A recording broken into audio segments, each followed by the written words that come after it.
بسم الله الرحمن الرحيم الحمد لله الذي أنزل على عبده الكتاب ولم يجعل له عوجا قيما لينذر بأسا شديدا من لدنه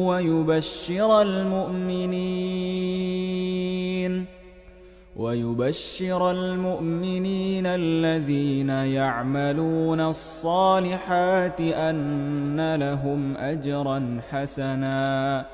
ماكثين فيه أبدا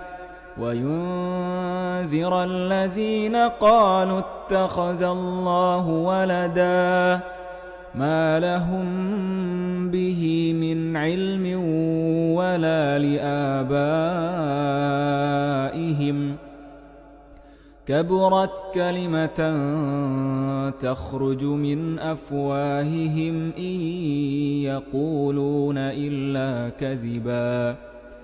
فلعلك باخع نفسك على آثارهم إن لم يؤمنوا بهذا الحديث أسفا إنا جعلنا ما على الأرض زينة لها لنبلوهم أيهم أحسن عملا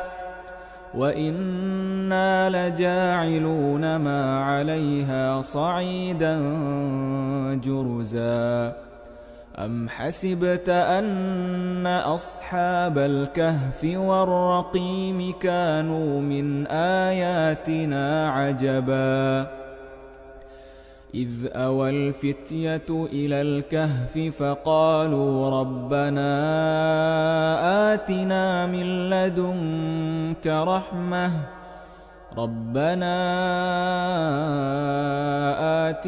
من لدنك رحمة وهيئ لنا من أمرنا رشدا